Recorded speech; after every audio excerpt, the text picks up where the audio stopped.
안녕하십니까. 2월 10일 김명구의 정진단 시작하도록 하겠습니다. 이제 내일이면 설 연휴가 시작됩니다. 지금 현재 우리 코로나 방역으로 인해서 이번 설은 굉장히 단촐하게 치러지지 않을까 생각이 들지만, 어쨌든 설에 우리가 가지는 새해의 꿈과 희망은 많이 가득 담으시기 바라겠습니다. 오늘은 여론조사로 본 서울시장 선거, 기류가 바뀌고 있나를 한번 살펴보도록 하겠습니다. 차기 대선의 향방을 가를 서울시장 보궐선거가 불과 2달 앞으로 다가왔습니다. 여야 모두 대진표가 완성되고 본격적인 후보 경선 단계로 접어들었습니다. 현 상황으로 보면 역대 서울시장 선거판을 뜨겁게 달구었던 새로운 인물, 정치적 신인의 등장 가능성은 희박해 보입니다. 서울 시민들에게는 과거에도 보았던 사람들이 다시 경합하는 아주 익숙한 구도를 벗어나지 못할 듯합니다. 도전하는 입장에 있는 야권도 10여 명의 인물들이 나섰지만 국민 경선 중심의 경선 룰을 채택하면서 정치 신인들이 설 자리를 없애는 결과를 낳았습니다. 아무튼 양진영의 대진표는 작년부터 이야기는 후보군들로 짜여졌습니다. 하지만 정당 내 경선이 시작된 2월부터 지난 연말 연초에 비해 여론의 추이가 다소 변화되는 양상을 보이고 있습니다. 오늘은 그 내용을 짚어보고자 합니다. 다들 아시겠지만 이번 서울과 부산 보궐선거의 원인을 제공한 여당은 수세적 입장에 설 수밖에 없었고, 특히 부동산 이슈와 추미애 윤석열 갈등의 여파로 정권 심판론이 크게 확산되면서 야당의 승리를 의심치 않는 분위기가 있었습니다.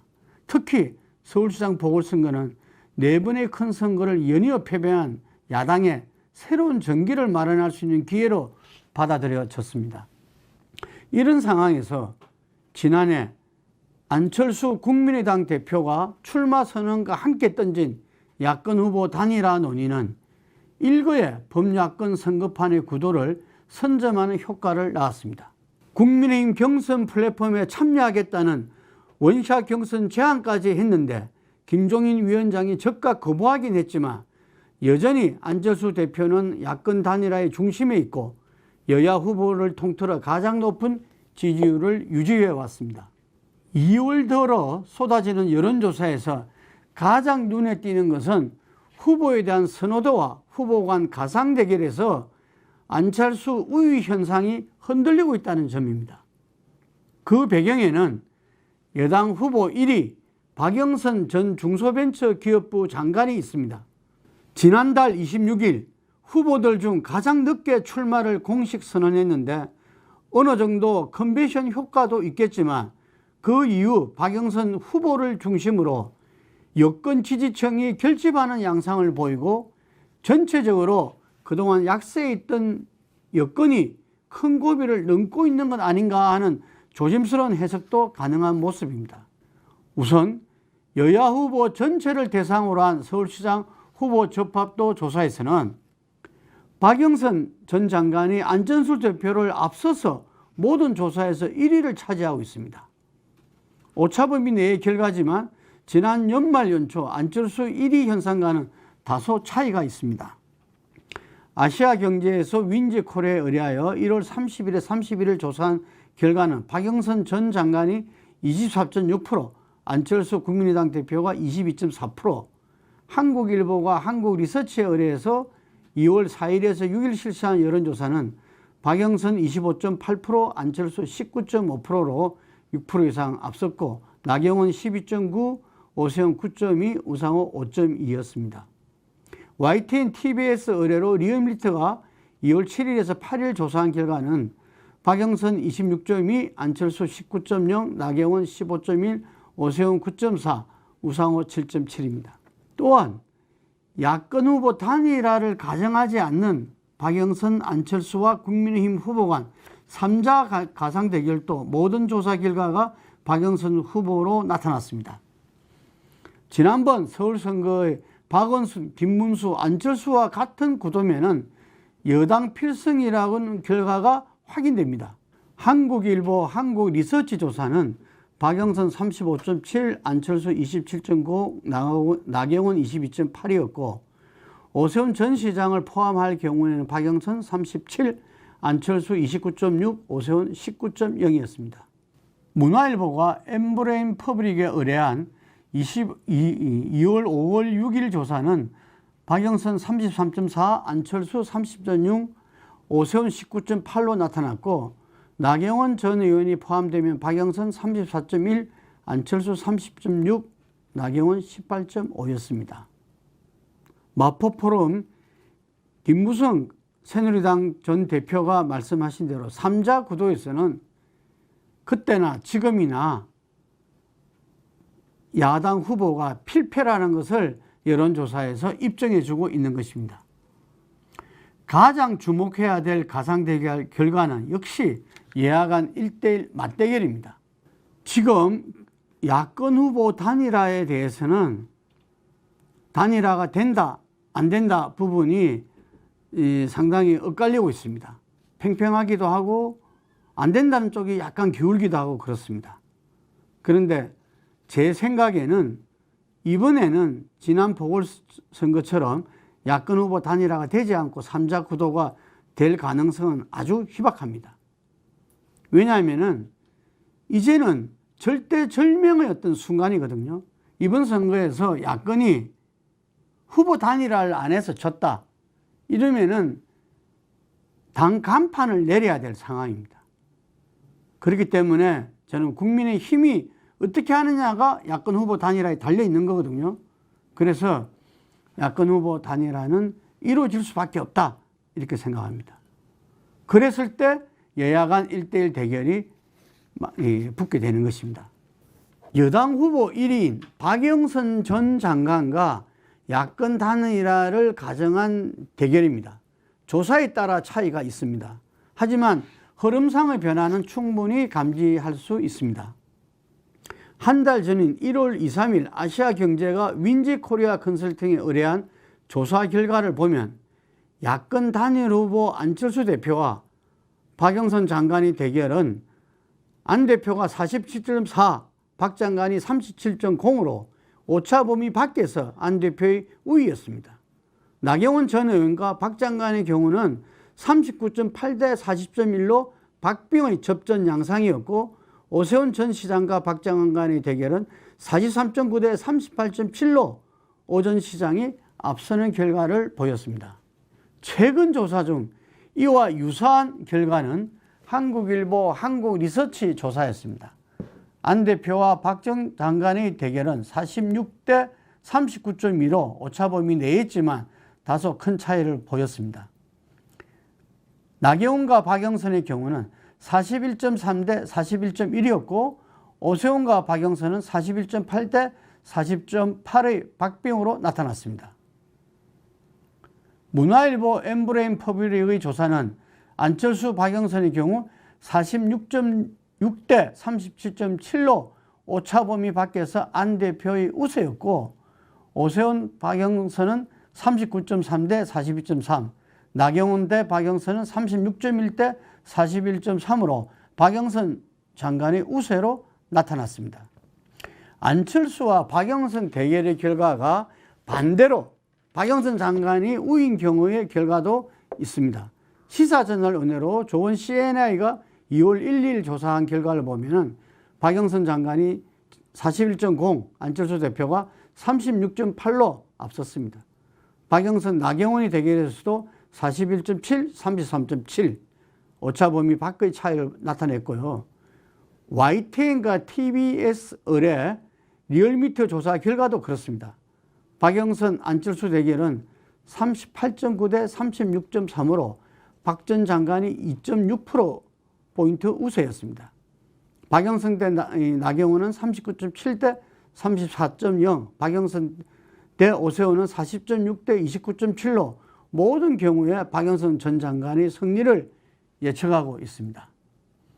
1대1 가상대결에 대한 4개의 여론조사 결과를 말씀드렸는데요. 한 가지 재미있는 사실은 조사 방식의 차이입니다. 안철수 대표가 우세를 보인 한국일보와 문화일보의 조사는 전화면접 방식이었고, 박영선 우위의 시사저널과 YTN TV에서 조사는 자동응답 ARS 방식이었습니다. 여러 가지 해석이 가능하지만 여권 지지층의 결집이라는 측면으로 본다면 전화면접 조사에서 여권 지지층의 적극적인 의사표시가 부족했던 거 아니냐 볼 수 있습니다. 여권이 수세적 입장에 있는 선거에서 일종의 사이층이 있다는 해석을 하기도 합니다. 안철수 대표와 박영선 전 장관의 여야 양자 가상 대결 결과를 놓고 세부적으로 몇 가지 분석을 해보겠습니다. 이 중앙여론조사심의위원회 홈페이지에서는 상세한 통계표를 확인할 수 있습니다. 먼저 지적하고 넘어갈 것은 문화일보 조사의 경우 후보들의 정당명을 명시하지 않았습니다. 리얼미터 이택수 대표는 설문지 문항의 차이에 의해서 조사 결과의 차이가 있을 수 있다고 지적한 바 있습니다. 우선 연령대별 지지도를 보면 일반적으로 알고 있는 지지 성향과는 많이 다릅니다. 먼저 20대를 보면 문화일보와 한국리서치 조사에서 안철수 지지율이 박영선에 비해 아주 높게 나타납니다. 시사저널 조사에서는 양자가 거의 비슷한 수준인데 보통의 경우 야당 지지율이 15 내지 20% 뒤지는데 이번에는 반대의 모습을 보이고 있습니다. 여당의 핵심 지지층인 30대, 40대도 다른 양상입니다. 30대를 보면 한국리서치 조사는 박영선 후보가 약간 앞서지만 시사저널과 문화일보 결과는 오히려 안철수 후보가 우위를 보이고 있습니다. 40대는 박영선 후보의 지지율이 20% 정도 높지만 한국리서치 조사는 거의 비슷한 수준입니다. 특히 30대에서 서로 비슷하거나 오히려 안철수 후보에 대한 지지가 높다는 것은 안철수 대표에 대한 지지가 기존 야권 후보 보수층 지지와는 상당히 다르다는 것을 알 수 있습니다. 50대는 과거의 40대처럼 진보와 보수의 캐스팅 보트 역할을 합니다. 문화일보 조사에서는 안철수 후보가 우세지만 한국리서치나 시사저널 조사에서는 10% 이상 박영선 후보의 우세로 나타나고 있습니다.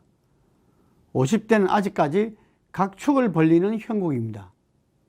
60대 이상에서는 안철수 후보가 절대적 우위에 있습니다. 문화일보 조사는 27%까지 차이가 납니다. 결국 20대, 30대, 40대의 지지율이 이전과 다른 모습을 보이고 있고 안철수와 박영선의 대결을 가상하면은 이들이 투표율이 선거의 결정적인 변수가 될 전망입니다.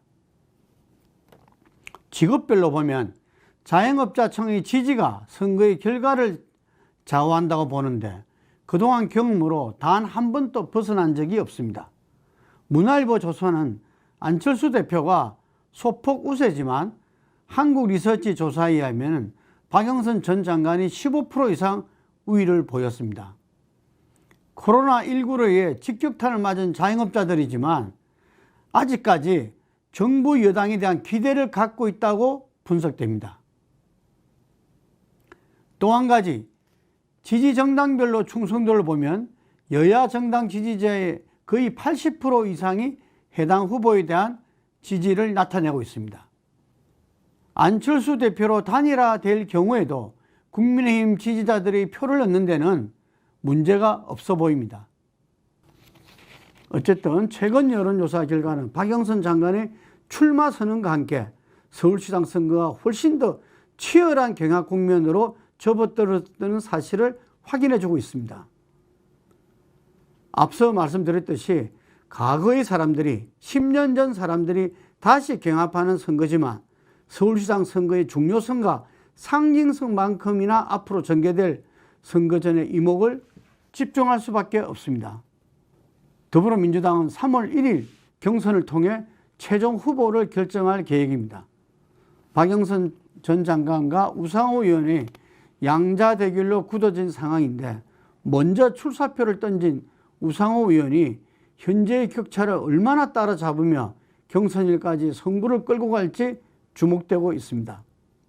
86세대의 대표주자이고 박근혜 탄핵을 이뤄낸 원내대표인데 본인의 이력에 비해 대중적 인지도가 따라가지 못하고 있는 평가입니다. 단 두 사람만의 경합이지만 치열한 토론과 정책 대결이 있는 경선을 통해 야권의 단일화 이벤트와는 차별화되는 여당 선거 전의 부먹과 지지층 결집을 기대하고 있습니다. 아직까지도 서울시장 선거의 최대 관심은 야권 후보 단일화에 있습니다.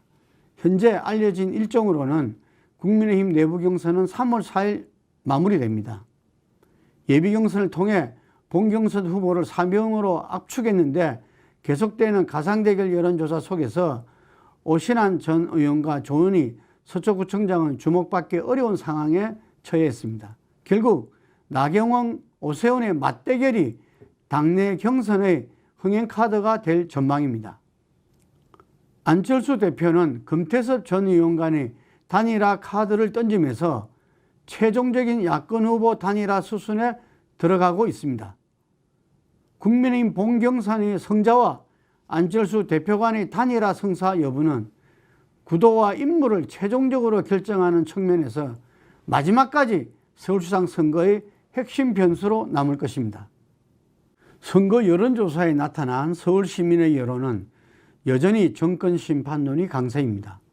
정부의 국정 운영을 견제하기 위해 야당의 표를 줘야 한다는 의견이 꾸준하게 50% 선을 넘나들고 있습니다. 그러나 앞서 살펴본 내용을 보면 어느 정도 기류의 변화가 있고 승부를 예측할 수 없는 상황으로 가고 있음을 알 수 있습니다. 정부 여당은 방역과 백신, 재난지원이라는 코로나19 위기 대책과 함께 부동산 민심을 수습하는 대책을 통해 지지세를 결집해가는 모습입니다. 40% 선을 회복해가는 대통령 국정 지지율이 그것을 증명하고 있습니다. 여당 프리미엄이라 할 수 있는 이러한 기반 위에 박영선, 우상호 두 후보가 그려내고 있는 서울의 미래 청사진으로 시민들의 관심을 모으는 데 집중하고 있습니다. 반면에 선거전 초반 필성의 기세를 보이던 야권은 점점 스텝이 꼬여간다는 느낌을 지울 수 없습니다. 북한 원전 추진 의혹에 제기해서 보듯이 선거를 앞두고 국민의힘에서 제기하는 이슈들은 반정부 이상의 의미를 찾지 못하고 있습니다. 김종인 PD의 체제가 줄곧 강조인 중도 노선, 선거의 키를 쥐고 있는 중도층 민심 장악 노력에서도 벗어나고 있습니다. 안철수 대표를 비롯해서 야권의 유력 주자로 꼽히는 인물들은 야권 단일화를 해서 선거에 승리한다는 그 이상의 것을 제시할 수 있어야 합니다. 서울의 미래를 책임질 새로운 서울의 이미지를 시민들에게 심어줄 수 있어야 합니다. 이제 두 달도 채 남지 않은 선거, 서울 부산시장 보궐선거를 선거의 구도와 이슈, 인물을 분석해서 앞으로 계속 전해드리도록 하겠습니다. 설명절 잘 세시기 바랍니다. 감사합니다.